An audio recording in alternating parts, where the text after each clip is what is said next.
Well, it is a big election year. A lot is on the table for both Los Angeles and the state of California. One of the races that we are watching closely is that of the California Insurance Commissioner's seat. One of the candidates is Stephen Bradford, and he is here in studio here in West Los Angeles at Fox 11. We welcome you. Thanks so much for being here. And let's remind everybody that you're watching us live on the Fox local stream. And thank you for joining us and taking the time to learn more about this particular candidate. So let's start with who you are, because you have quite the resume. This is not your first political gig if you, in fact, are elected. Yes. Let's just start there. Yeah, well, Steve Bradford, and I grew up in the South Bay in the city of Gardena, where I was elected the first African-American city council person 28 years ago. And been serving in the legislature. I also did 14 years, I should say, in both the Assembly and the Senate. But service has always been what it's been about for me. It's never been about the title. It's never been about the office. It's about giving back in the community. So that's what's led me to this position here today. So. Okay, well, Ricardo Lara is our current California Insurance Commissioner. He is termed out. Why do you want to be the California Insurance Commissioner? Well, I'll be honest with you. I was asked to run for this. A year ago this time, I was running for lieutenant governor. But as I was meeting with supporters and, constituents, they were saying, Steve, we need someone like you in the insurance commissioner's position. Someone who's collaborative, who works well with folks, who can bring opposing sides together. That's what I've done for the last 26 years as a legislature.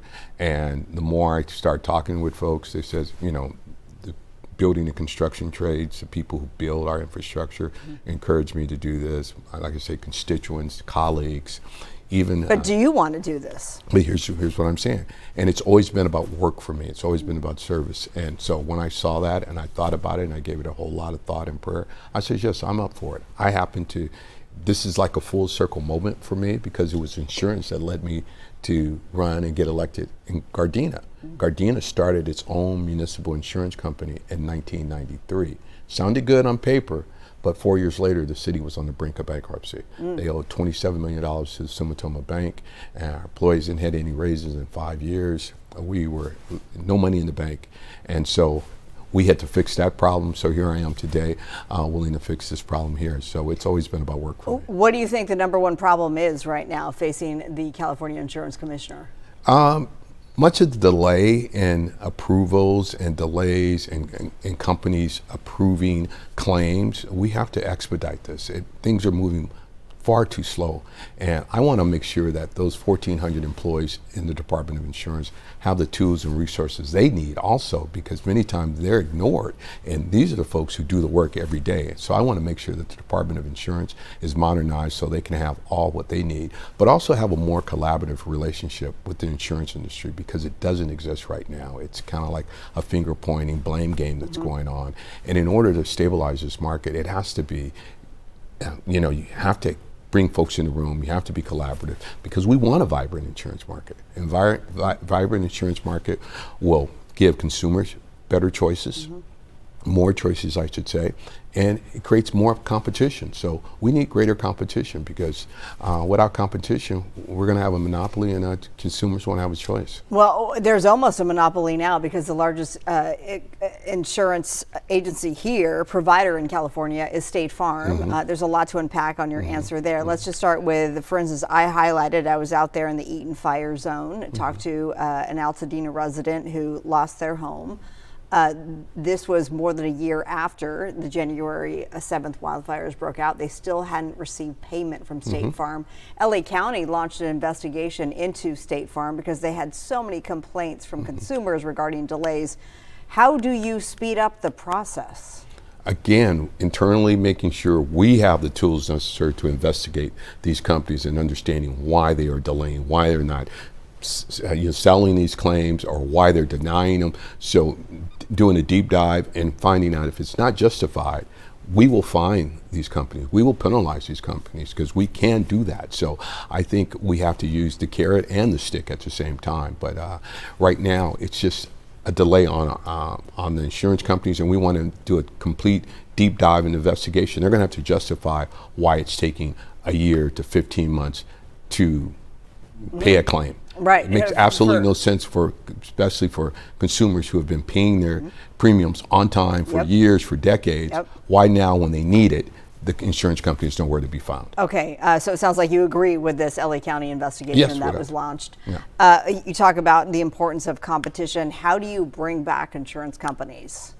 Again, I think what our current insurance commissioner is doing is working. I just saw a report earlier this week about the sustainable insurance strategy of using actual data and complex, I should say, computer data, and to determine not only potential natural disasters, but man-made disasters as well, so you can better price risks, better price premiums.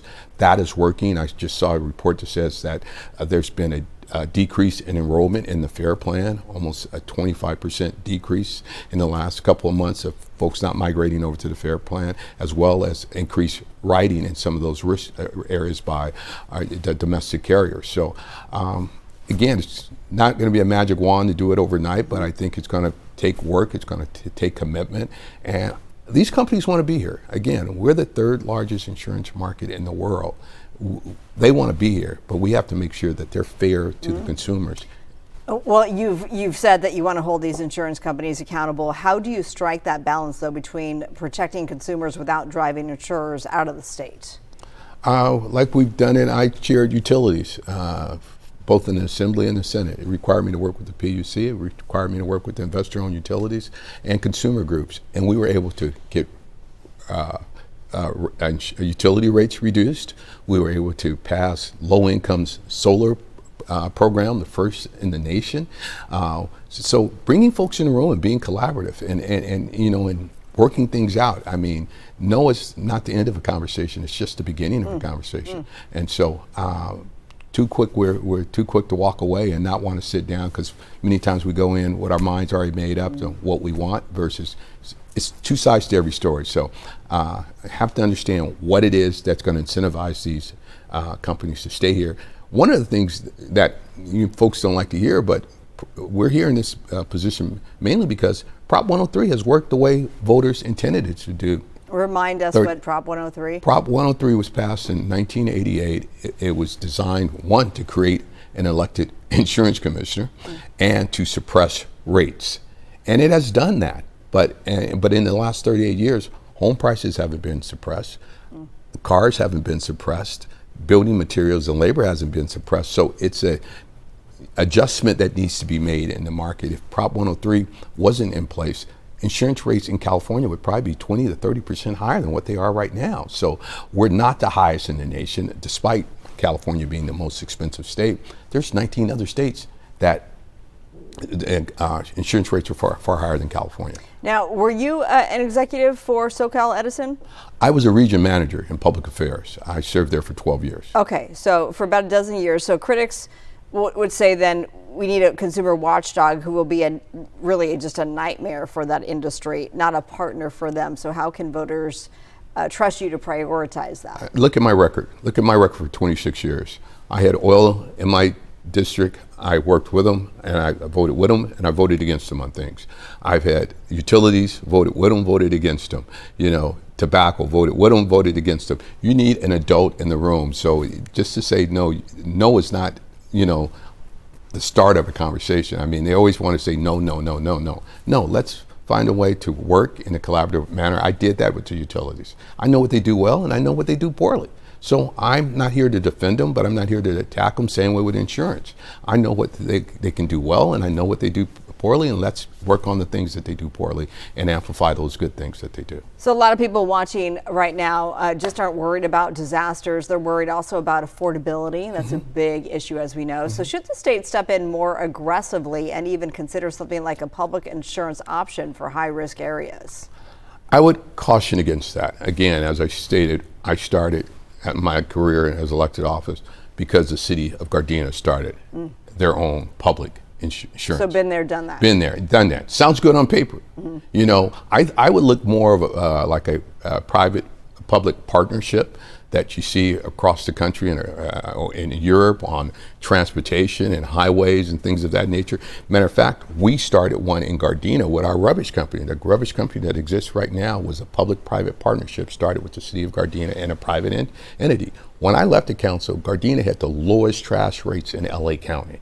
That doesn't exist anymore, but it can work. It's a way to spread out the cost and spread out the risk as well, doing it with a private entity as well. So I would look more so of that than a total state-run public insurance company, because we shouldn't be competing with private industry. What are you hearing from your would-be constituents if you in fact are elected? I'm sure you're out there, you're talking to folks there on the ground. What are you hearing? Have you been in the wildfire zones and what have you heard? Yeah, I was in Altadena last Sunday and I met with 2 families that lost their homes. I mean, it's the delay. And there's been a report that came out 2 weeks ago from the Governmental Accountability Office out of DC that says the biggest driver of insurance rates going up, non-renewals, and folks migrating to the FAIR Plan is the long delay. Again, it's only one other state that takes longer than California to get a rate approval, and that's Colorado. So we have to be more efficient. I was the author of the Intuit Dome bill to build a new arena in Inglewood basketball for the Clippers. If we can truncate the secret process to build an arena or a football stadium like I was on SoFi as well, why can't we truncate that process and rate approvals here in California? Yeah, I mean, the number of people who were on the FAIR Plan just jumped up, of course, because of the wildfires. So what is your day one plan to actually get people off the FAIR Plan and back into the private market? Again, first we have to stabilize it. FAIR Plan was never designed for this mass population that that many exists. people. And a lot of folks weren't even aware. I was the first candidate who spoke to the history of how FAIR Plan came about. It started in 1968 after traditional insurance companies stopped writing for African American families after the 1965 Watts civil unrest. And that's why the FAIR Plan only provides fire and smoke damage, because they assumed African Americans were going to burn down their homes in their neighborhoods. So that's the only coverage they offered. And instead of using race that they were using 60 years ago, now they're using zip codes and income for the FAIR Plan. And I will totally change that, making sure, yes, we have to stabilize it for while it's there, but to start depopulating the FAIR Plan. Again, that report that came out this week clearly shows a depopulation on the FAIR Plan. So give it a chance. Assemblywoman Calderon, who's the chair of insurance on the Assembly side, she also did a bill last year that the governor signed that now allows us to issue bonds to help provide more liquidity, because the FAIR Plan is $1 billion overextended. So imagine another disaster coming along. They don't have the resources to cover those policies that they currently have written. So stabilizing it financially, but again, stabilizing the regular private sector market, because once you do that and have a more competitive market, you won't have any need for the FAIR Plan. Obviously, it's a big year for the gubernatorial race, too. Do you want to say who you're endorsing? I haven't endorsed anyone yet. Okay. I mean, it's a lot of great candidates in that race. I think the person who could probably hit the ground running day one is Antonio Villaraigosa. I mean, former speaker, a mayor of the second largest city in America. I mean, he's got talent, and knows how to get a budget done. That's what I'm most fearful of. I learned so much in my 14 years in the legislature. Every year I learned something new. And to think you walk in there and know everything, you don't. So I would like somebody, but I mean, Betty Yee was qualified. It's surprising the foremost qualified people were minorities, and they're, they're struggling in the polls. Yeah, well, there was a debate tonight, so more to come on that on LA Live News tonight. And former state senator Steve Bradford, he will join us on LA Live News tonight, coming up in the 8 o'clock hour. Our conversation will continue there. Does that sound good? Yeah. Okay, very good. Well, thank you so much for being on the Fox Local Stream. Oh, we're done here? We're done here. We're done okay. here, but okay. Yeah, we're done. Thank you. That went quite quickly, right? Is that okay? Oh, yeah, it was test? great. Thank you so much for joining us on the Fox Local Stream. We'll see you at 8 o'clock on LA Live News tonight. Thanks so much.